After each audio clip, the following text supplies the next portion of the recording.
Hello and welcome to another special edition of our Politics with Value series on Inside the Parliament, where we focus on enhancing the capacity of young persons to become change agents, in addition to giving them a voice in decision-making processes in various spheres of influence, with the overall objective of creating a democratic political system which enables equal participation of all citizens. Today we'll be discussing electoral reform, emerging opportunities for young people and women. Months after passing the second reading at the Senate in Nigeria, election stakeholders have called on the Senate to hasten the passage of the Electoral Act bill that seeks to reform Nigeria's current electoral laws and establish the National Electoral Offences Commission ahead of the 2023 general elections and other elections set to hold before then.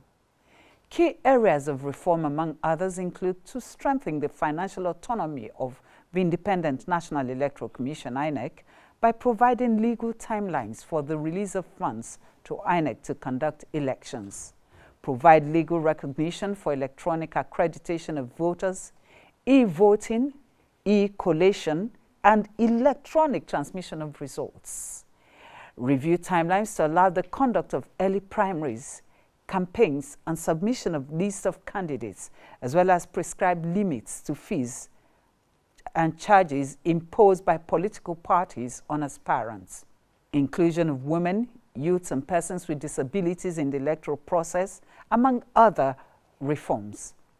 The purpose of this discussion, therefore, is to enlighten young people on the electoral processes and proposed reforms, including the need to be active in the electoral reform of Nigeria.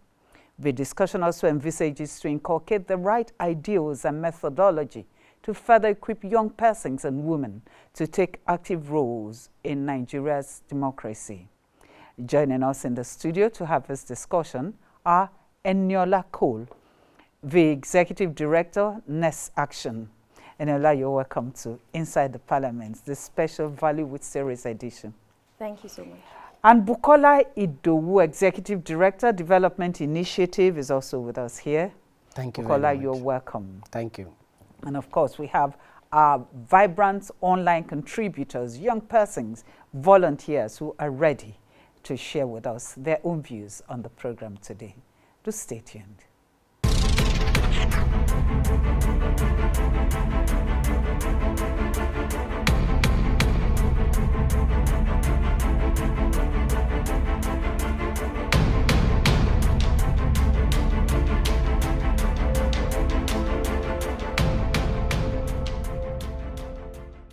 All right, the program is Inside the Parliament, our special edition of Politics with Value series. You know, one of this series, we record that we've already had 4. This is the 5th in the series. And of course, we already have our guests, like I told you earlier, and we have young persons here. Curious minds who want to know how the youths can actually take their rightful place in governance in Nigeria. And I will start with... maybe I should start with Eniola. Eniola, what exactly are the reforms that we expect at this point, and why at this point? Okay, so first of all, I want to say thank you for the opportunity to be here on the program. When I saw the concept for this program, I was really pleased because I saw that your focus is not just about young people, but it's young people and women. Now, having worked in elections for over 8 years, I realized that there was that major gap. Most of the time, I'm the only one who is a young woman seated at the table in the room. And I saw the need to get more young people involved. So I want to, first of all, commend the organizers of this program.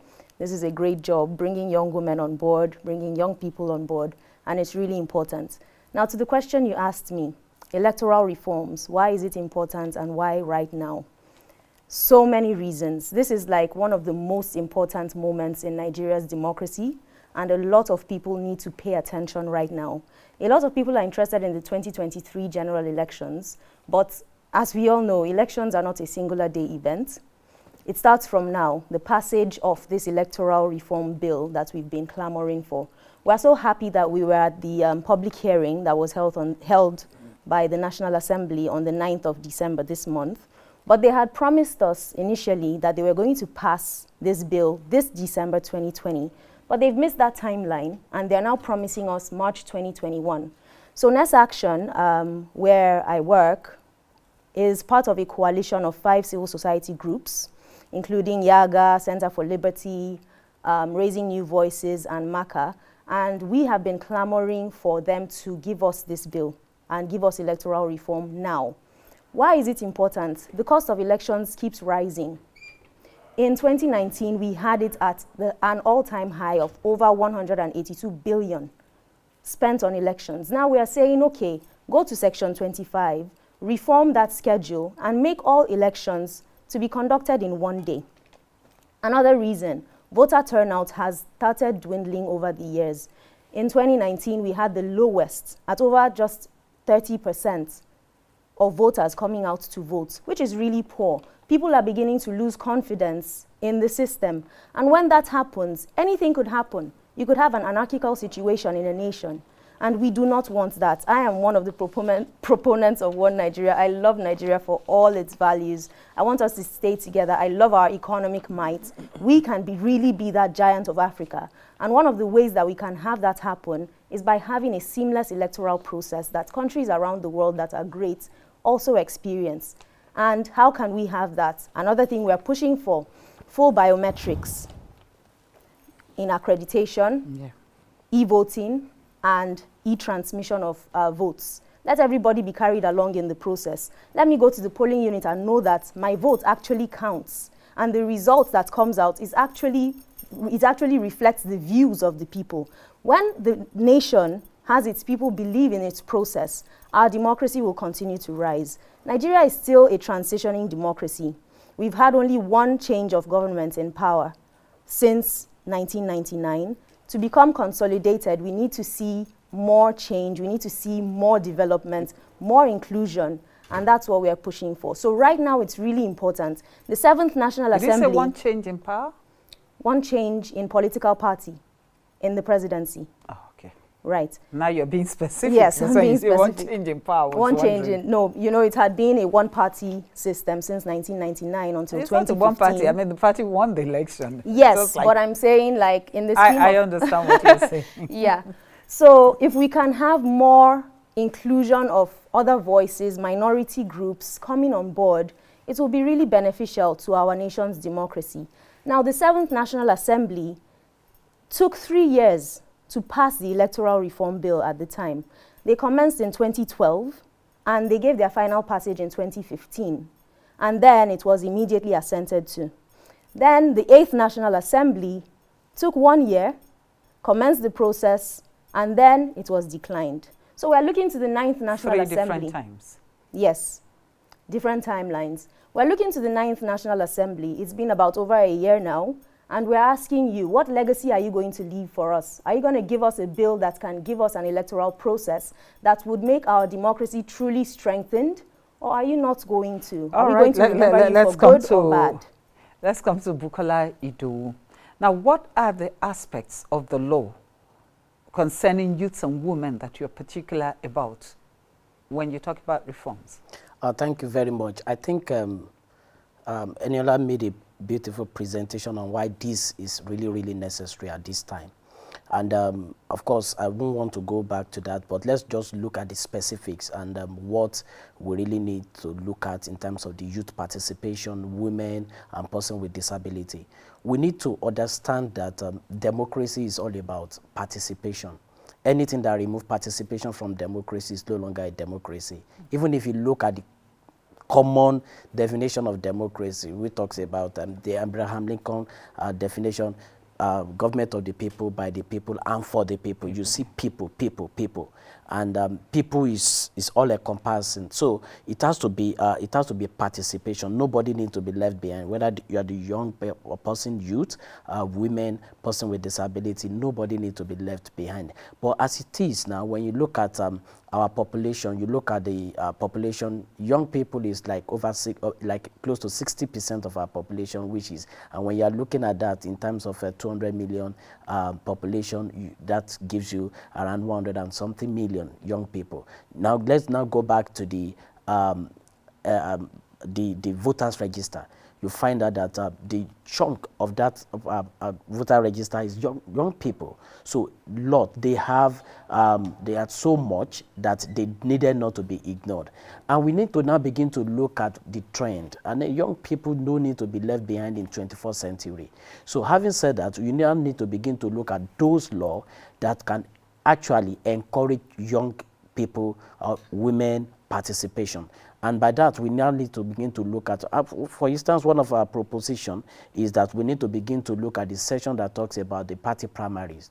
It talks about the party primaries, that the party will conduct primaries, either direct or indirect. The direct talks about every member of the party. Indirect talks about delegates. Now, that aspect of indirect party primary, we are looking at, it has to be specific. You can't just say, send people to come and for indirect voting.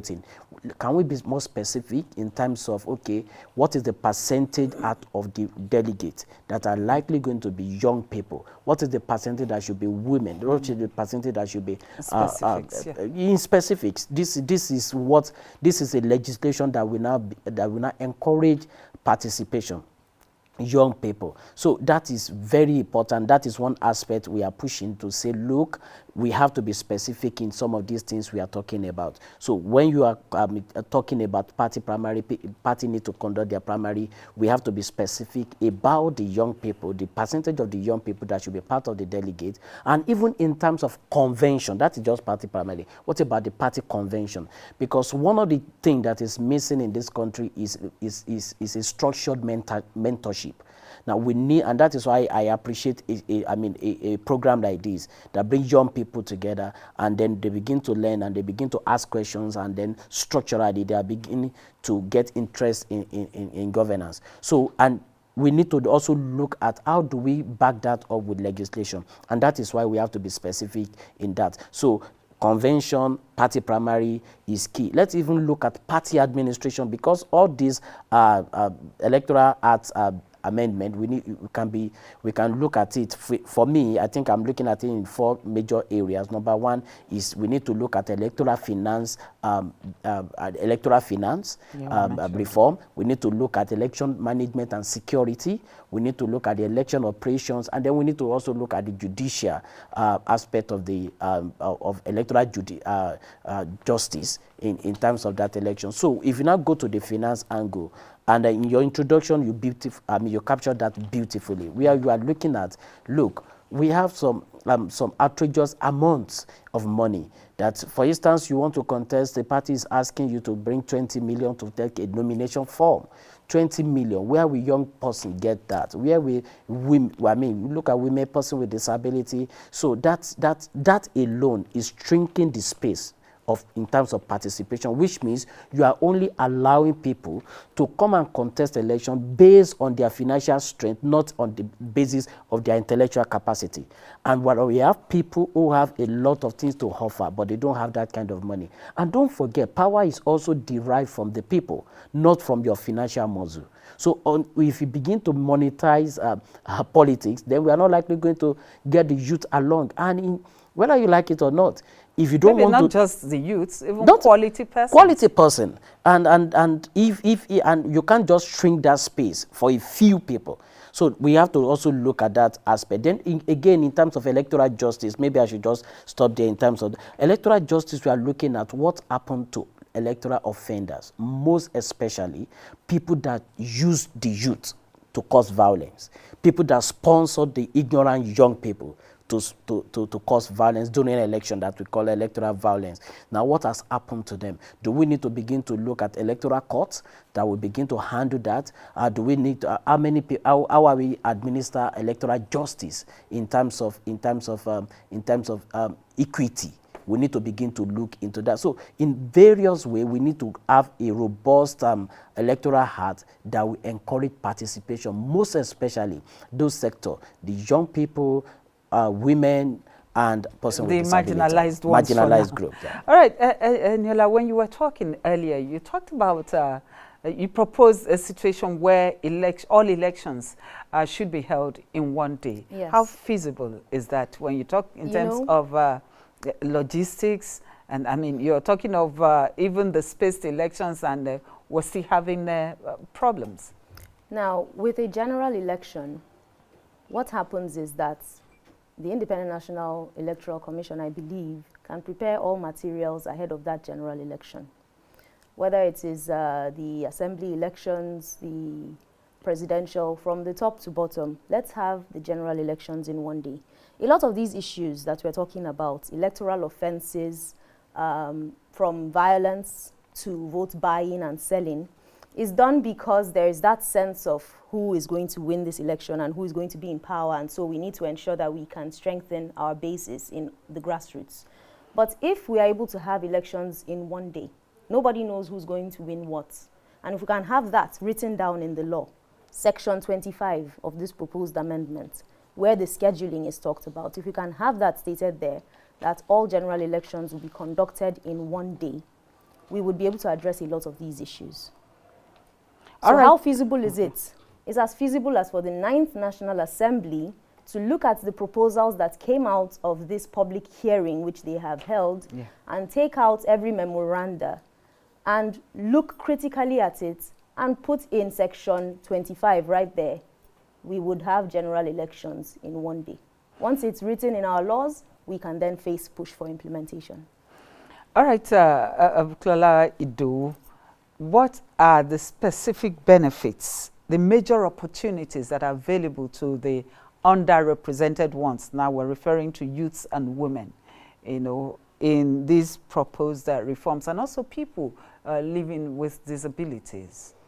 Yes, I think number one is the issue of, like I said, participation. It will encourage a lot of participation. And one thing we need to understand about young people is that, of course, let me first of all take it from the aspect of the young people. We need to understand our times. We are not living in the 20th century. We are living in the 21st century. Technology is the order of the day. Number two, in that area of 21st century is things, young people are attracted to things that are not boring. And as it is, our election today are 100% manual. Is boring. So what are we looking at? And there's a provision that talks about, look, can we go electronic?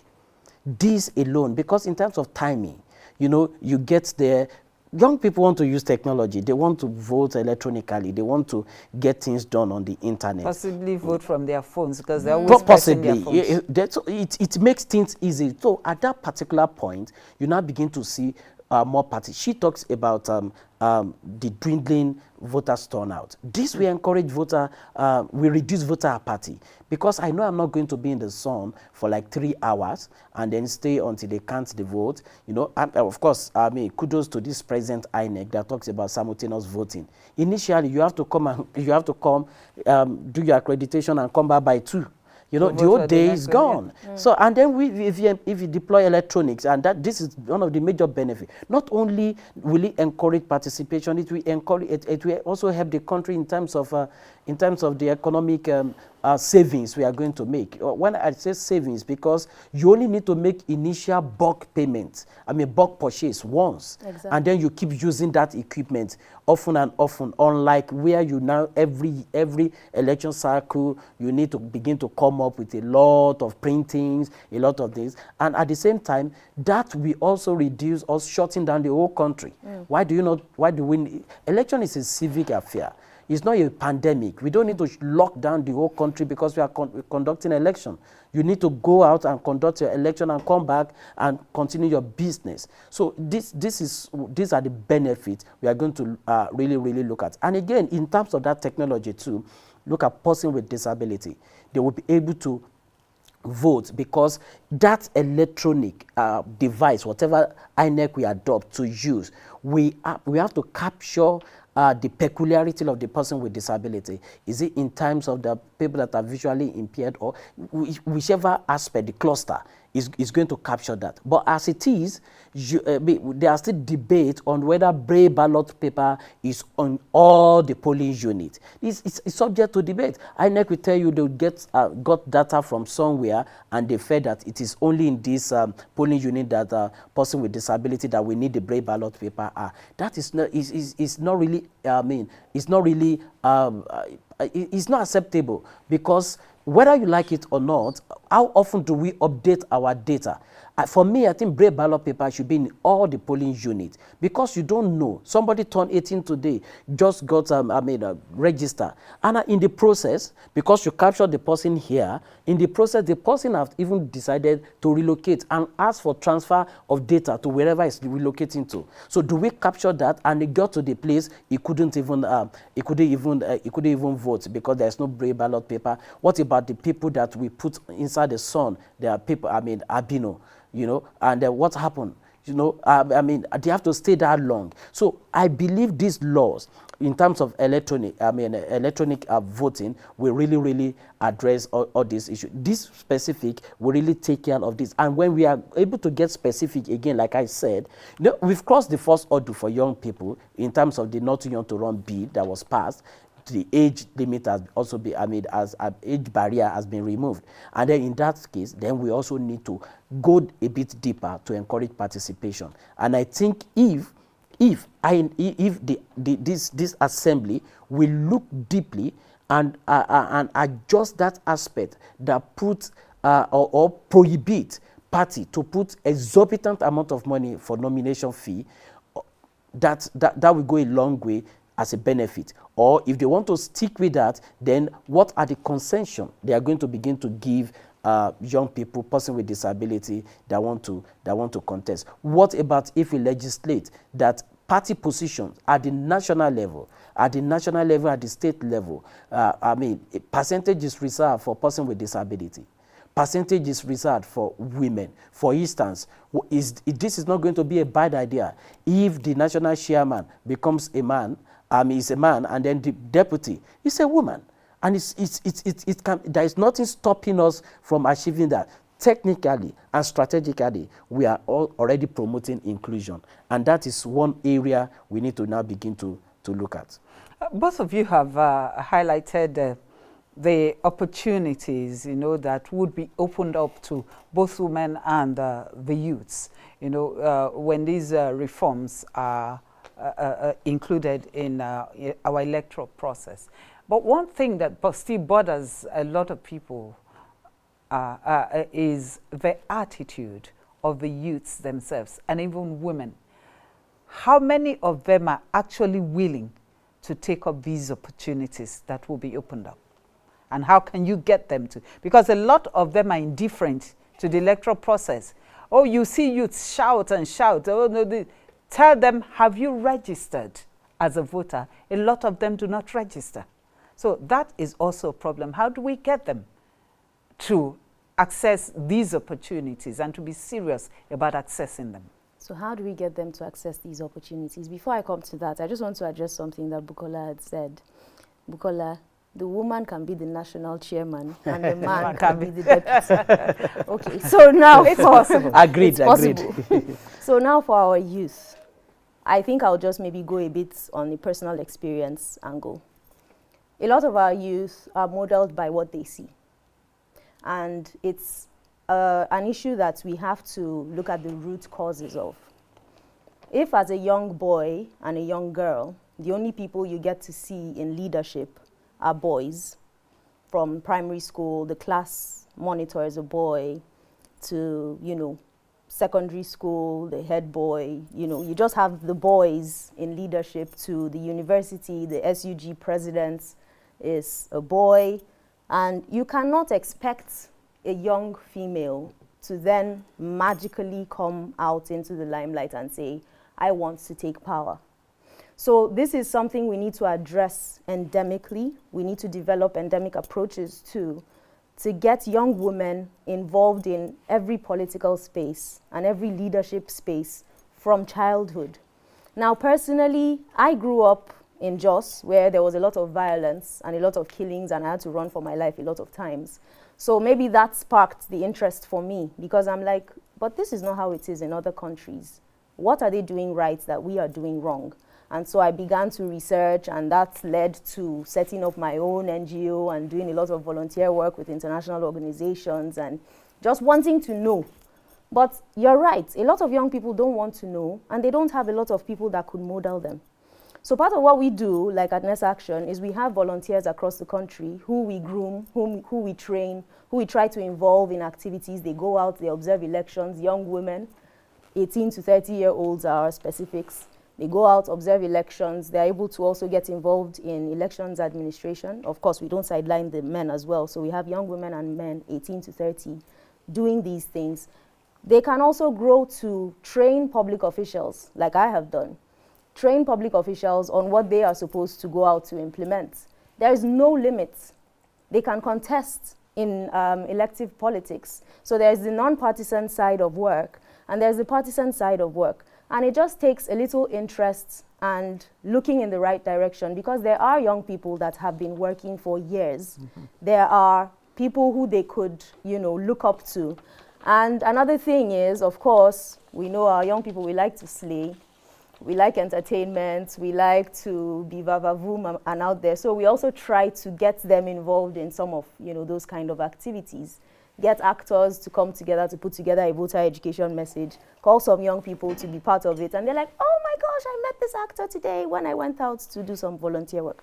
So there are strategic ways that we could, get young people involved. I would not be one of the people who would say our youth and their attitude issues, or our youth and... What have you done to bring them on board? We have major sustainability issues in Nigeria. Even when we talk about the women discourse, a lot of times when we say we are increasing participation of women, the picture that comes to your mind is an older woman. When we're talking about youth, we see a lot of young men come out. But what is giving me a lot of joy right now is the fact that even like the Independent National Electoral Commission, they have a program for young women as a target group, specifically ahead of elections. So when elections are coming up, we work alongside the Independent National Electoral Commission, and the European Center for Electoral Support to conduct this specific targeted sensitization forum for young women. Now, there's the one for, women, which are usually older women, but there's the one for young women, there's the one for youth, there's the one for the general public. So if we can target messaging towards our youth and their specific needs, I don't see why they wouldn't come on board. All right, Mr. Ido, apart from the measures that she has mentioned, what other ways can we employ to get the youth to be more interested and involved in the electoral process? I think the first thing is I would like to disagree with that narrative that the young people are not always ready. They don't want to be part of the governance. They don't want to go into politics. No. Of course, we can't get all of them, because some people are interested in the business. Some people are interested in sport. Some people are interested in entertainment. And we need to understand. So the narrative about, they are not, what is the percentage? And it's a narrative that they are using to discourage young people from stretching out. So when they push that out consistently, there is a way you stay on a psyche and say, well, we are not even, let's move away. And unfortunately, we are in a country that is not really supporting youth participation, youth development in general. And I keep saying it, the basic youth development mechanism in any country in the world is sport. That is the basic. That is just at the lowest level. And when you now come to Nigeria, you ask yourself, in Nigeria today, can you even tell me, Nigeria, 200 million, 36 states, plus Abuja, 37, can we really point to international standard stadium in Nigeria today? We are not there. We are not there. That is even encouraging youth at the lowest level. Somebody that wants to go there to just just exercise that. So for me, I think when the government is serious, and that is why we are pushing for most of this legislation. Again, what I disagree is this. After Not Too Young to Run bill was passed, have you checked the statistics? Over 3,000 young people contested across the country that we have not seen before. Over 3,000. What am I trying to say? The Not Too Young to Run bill was passed. They removed the age barrier. And then we saw 3,000 people, young people, coming to contest in State House of Assembly, election, Federal House of Representatives, Senate, everywhere. They started contesting. And as I'm talking to you, we have like about 3 states that young person, people at 35 and below, are just the Speaker of the House. So what happened to those 3,000 people if that legal barrier was not removed? Which means they will have still been there. And again, do we need to define this participation? Let's come to that participation. Young people have been participating in politics, only that the legal barrier has been limiting the growth and the level at which they can participate. I give you an instance. Who are the people going around to campaign for people? Now, they are the young people, they are the women. The women will take Ashwebi, they go on campaign ground, they dance. The young people will dance. They will even hire the talented But have you ever seen women taking a shebi and dancing for a fellow woman, Yes, it do happen. It do happen. So, and that is why we keep What is the percentage? It's small, and that is why we need to begin to increase it. So the participation has been there. I think the narrative we can be pushing out is that, oh, youth participation, women participation has been low. But not that they are not participating. For instance, let's go back to recently conducted election in Edo and Ondo. INEC came out and said there is not going to be continuous voters registration. And the one they did last, maybe before 2019, is what they are going to use. Let me ask you a question. What about people who have turned 18 and above? Which means strategically, the state, the country, INEC strategically disenfranchise those people. They want to participate in that process, but you say, no, I am not going to conduct. So we need to now begin to remove those legal barriers. Then having said that, the best way, one of the ways to get this done, and I think I like this, what we are having here today, structural mentorship, like what Eniola is said, doing, encouraging people. Young people need to volunteer. We need to give them opportunity, you know, to just be there. Let them taste it. I keep saying it. In the next 4 election cycle, somebody who is 18 today will likely be qualified to contest as a governor in anywhere. But how are we strategically mentoring them? And that is key in this. So we need to begin to look into that and deploy every means that can attract the people. And that is one of the reasons why I was talking about electronic voting. How are we even using our entertainers, our celebrity, the artist, for the purpose? Now, sometimes ago, they said, oh, somebody has maybe one celebrity, one artist have like about 7 million followers on the internet. I said, oh, that on is Instagram. On Instagram, Twitter. I said, that is great. And they started saying, oh, what is he talking about? I'm talking about even the leaders. I was in that particular meeting. No, now people are not ready. They are not ready. Serious people, they are not following them. They are following people who are singing rubbish. And they said, I stood up and I said, excuse me, what do we need to do? Somebody have 7 million followers. If I am the president, if I am the governor, I will strategically employ that because that person will speak and 7 million people will listen. How are we using that person to do voter education? How are we using that person as an ambassador of something good so that he can go and configure the mind of the young people? For instance now, see, why do people get out to the street to vote, to come and protest during EdSARS? Because some of their celebrities are tweeting about it. Some of their celebrities are saying, look, I am going to be part of the protest, and people are coming. Even if for the purpose of looking at that artist, they want to come. And that is one of the things that also encourage the large turnout you see on campaign ground. When the musician is coming, people want to come, and then you pass your message across. So we need to deploy entertainment to be able to use to get okay. them. I think that one other area that you advocates like you need to also look into is the area of coordination. Because like you said, about 3,000 of them came out for the elections, but none was willing to step down for the next person in order for the electoral chances to be improved.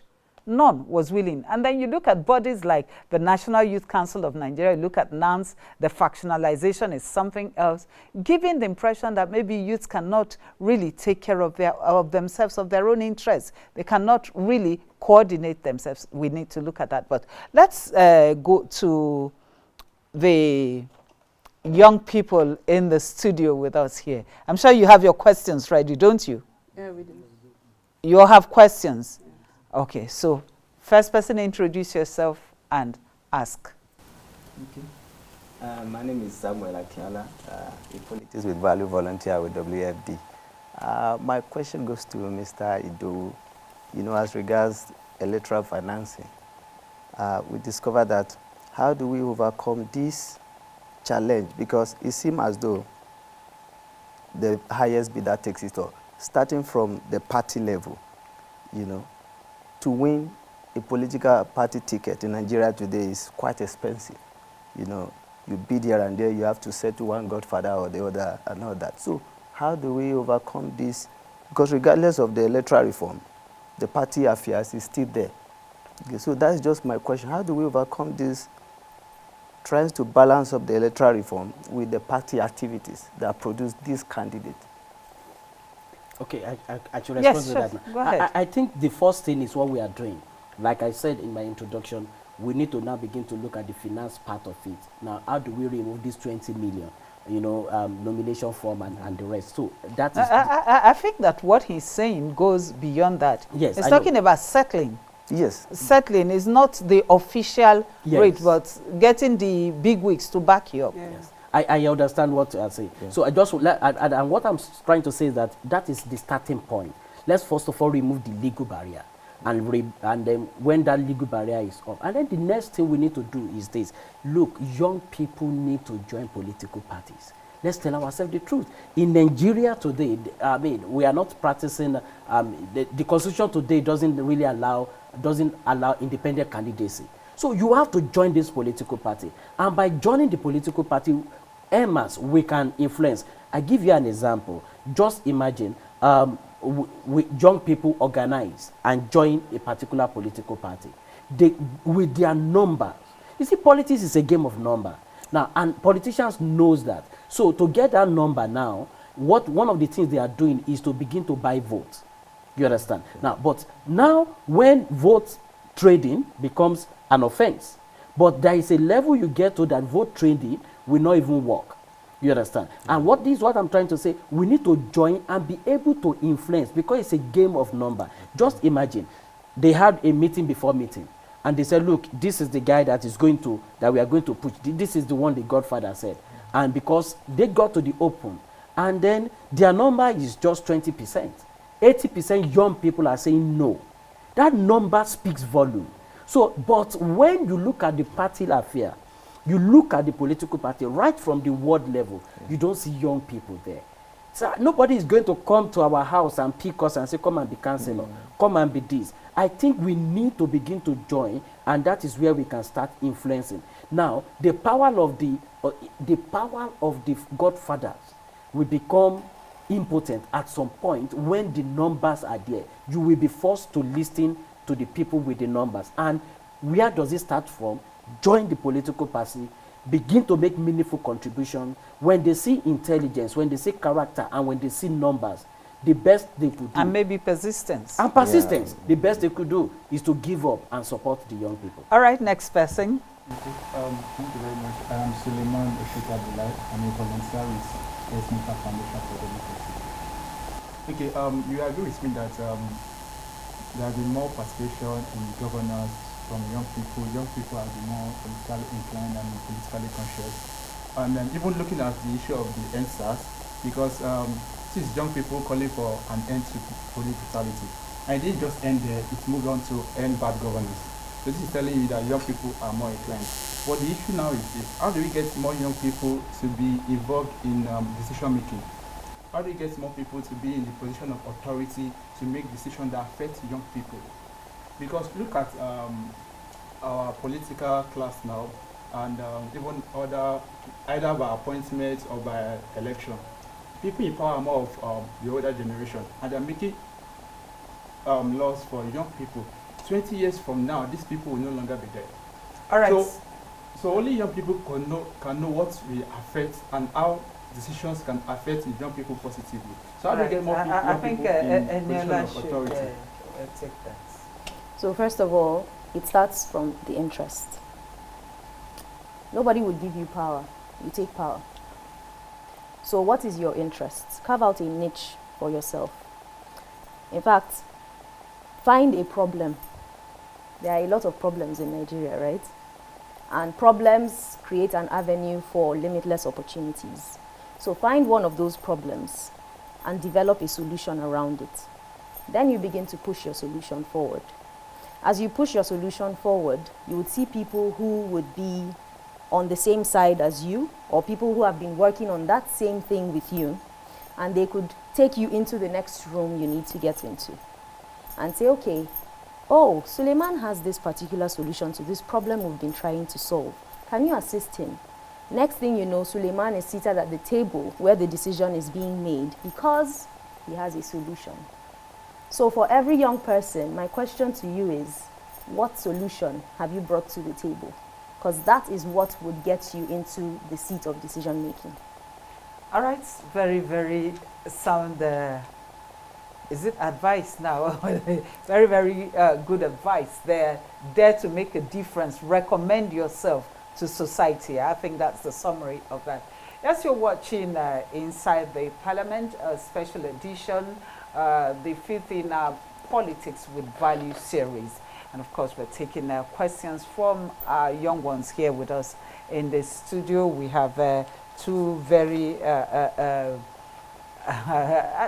two very sound young persons in the studio. Of course, they've been able to really talk to the young ones this afternoon.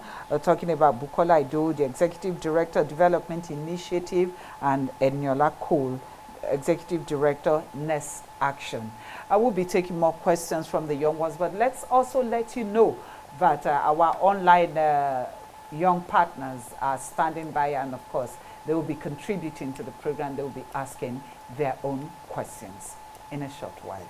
All right, next person, let's have young lady. Okay. Don't you have any question? I do. Okay, introduce yourself and ask. Okay, my name is Gloria Emmanuel. I volunteer with Westminster Foundation for Democracy. My question is, what's the provision of the Electoral Act on age limits? Shouldn't there be something like too old to run? Yes, I think that should form... That's a good one. That should form a foundational aspect for the reform. And secondly, what should the underrepresented groups know to awaken their interest in politics? You know, owing to the fact that when people are relegated to the backside of life, they tend to be comfortable there. And when you want to pull them out from there, it takes efforts and then right information. What should they know? Thank you. Okay. Yeah, sure. Go ahead, go ahead, go ahead. I think I like that. Not too old to rule. to run. yeah. Okay. But I think because when an 81-year-old man says he wants to contest again, you begin to wonder. Yeah, you know you can't actually do that. Yeah. Reason is this: you will also be shrinking the space. They have the only reason you can only have a minimum entry level. It's just like telling somebody to stop. I mean, at this age, there is a legislation that at this so age, nobody should go to school again. No, but you can say, look, you can't get into primary school, for instance, if you are not up to 5 years. But to now say, okay, because I am 10 years, you can't come in. No, I think that will shrink participation. Even if you look, how old is Joe Biden that just won the election? You understand? So we can't shrink it. So many of them have the experience, the age on their side to be, and the knowledge to be able to deliver. So I think that may not really go well. But what we can now have is to reduce the entry level so that we can accommodate more people. And I think that's my opinion around that. I think your second question was on yes, the what should the marginalized. underrepresented, yes. I think the first thing we need to begin to look at now is the connection. You see, this is one thing we don't know. You see, our PVC is not a means of identification alone. It goes beyond that. Until we begin to see the connection between our PVC and transformer coming to our street, the connection between PVC and good road, until you begin to see connection between PVC and 24 hours electricity, the connection between PVC and good governance, then we are not going to go anywhere. For instance, where I went to make a presentation yesterday, I was just a person with disability. Do you know the number of persons with disability in this country? The person living, with disability in this country are over 25 million. And as I'm talking to you, there is no president in this country that have won election with 25 million votes. Think about it. Organize yourself. Oh, these people are not doing, they are not in support of our agenda. And our agenda is person with disability inclusion. So now, what do we need to do? Let's organize ourselves. This is where we are going. 25 million votes going in a direction. They've determined who won the election. Let's tell ourselves that truth. So that same thing, I will take it back to the marginalized community. How are we organizing? I think she said that. How are we organizing? We need to organize ourselves. Do you know the young people? What is the population in this country? It's boiled down about awakening that, look, we have the power to change any government. We have the power to say no to bad governance. By what? Our term, not gone. All right, thank you very much, Bukola Idowu. Our online contributors, can we have one of you now? Our online contributors. Good afternoon, everybody. Yeah, who is talking to us? Yes, come on. This is Chieftain Online. Okay. Chieftain Wiwu, right? Yes. Okay. Yes, Chieftain Wiwu Online. Thank you very much for giving me the privilege to contribute. I can see Bukola Idowu making a very vital point there. Thank you very much, boss, for those contributions. In summary, what I have to say is that young people, we need to start organizing ourselves, starting from the unit to the ward, to the local government, and to the state level. We need to come out and start organizing, and that will be the solution for young people, massive participation in governance in Nigeria. Thank you very much.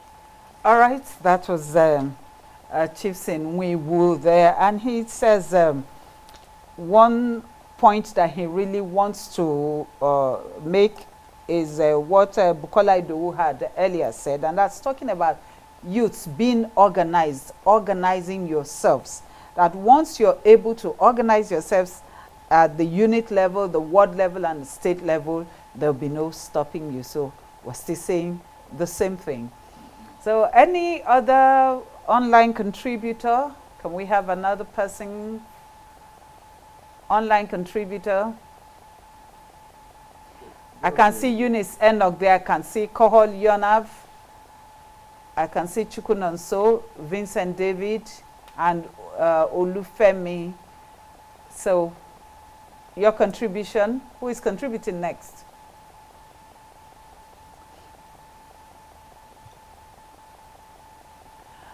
Okay, while we are waiting for someone else to come up online, we're still here in the studio.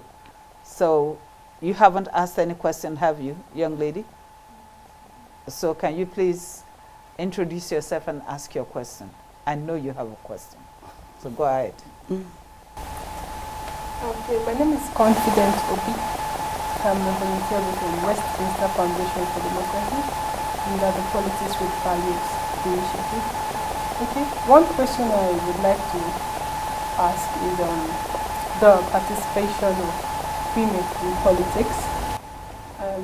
I noticed that women have a lot of, with the population, we have so many women that I know that if we organize ourselves, we'll be able to go a long way to bring a change within us. So young women especially those that are in the universities and beyond. I would like to know how we can bring these people on board to enable them to participate in governance. Women. So, all right, of course, the women question should go to the women. No, he has also tried that thing. There are fora, even in political parties, for youth. So if you're interested in politics, I don't see anything wrong with approaching a political party to say, who is your youth representative here? Can I have a discussion with the person? And you sit down and know what's, obtainable and what you could do. That's if you want to go into the into the partisan politics angle. There are people who, there's always someone who is positioned where you want to be. So it's all about strategically aligning yourself to be mentored, and then getting the relevant information to push your own agenda forward, and never go into a room without an agenda. Always have something that you are about. So first of all, confidence. What is confidence about? Once you can identify that, you can now go into the right space with something to offer. And Nigeria is one of the best places in the world. We have wonderful people in this country. Nobody would treat you wrong for asking a question. I don't see anyone that would not even be encouraged that, oh wow, confidence is interested in running for office. Come, I'll train you on that. But if you go with an attitude or expect some certain level of, entitlement, or if you go with the wrong attitude, you'll be addressed the way you present yourself. So presentation is very important. Having something to offer is also very important.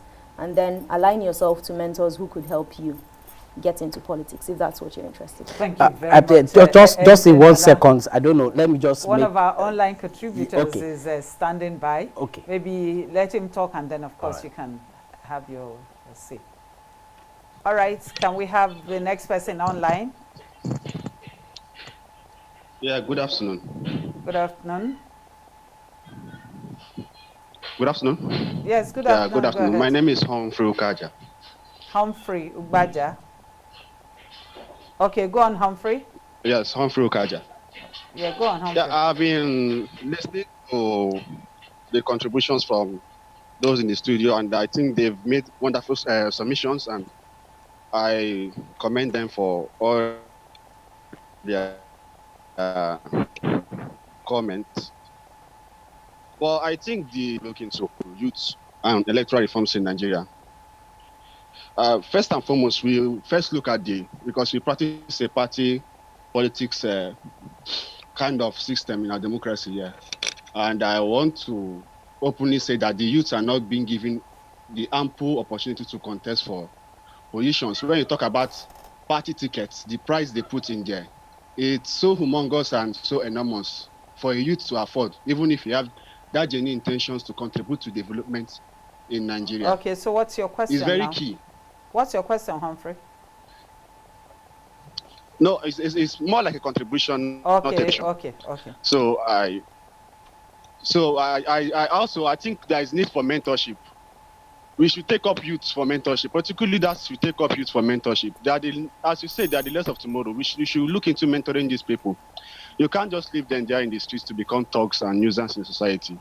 There are youths that have the real power to move this nation to the next level. They are there. Even in the studio there, I know some that are there that we intend together, that are bright minds. But that mentorship is what they need. All right, thank you, Humphrey. Thank you, Humphrey. Currently. Yes. And I think it's something we need to seriously look into. Okay, I don't know if you heard him clearly.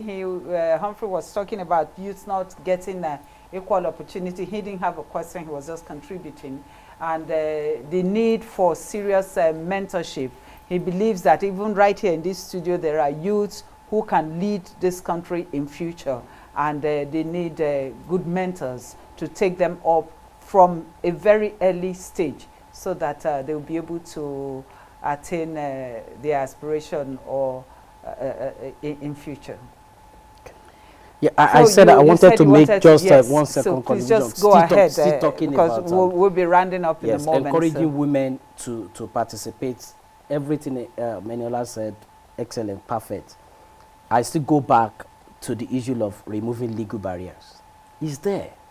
It's there. And that is the starting point. That is the foundation. We must remove legal barrier. By that, what do I mean? Go and read Nigerian Constitution, 1999 Constitution as amended. From page 1 to the last page, you will never see the word she. You will never see the word her. Everything is E, E, E, E, E, E.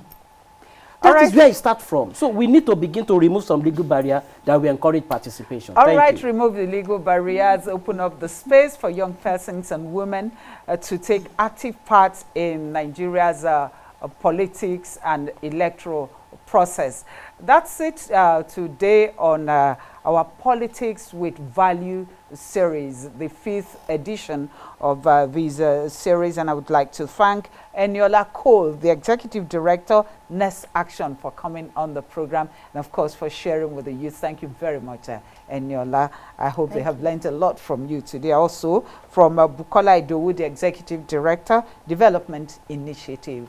Thank you very much, Bukola, for coming on the program. And I hope you have all benefited today, including, you didn't answer, and of course our online friends. And this is where we wrap up the program today.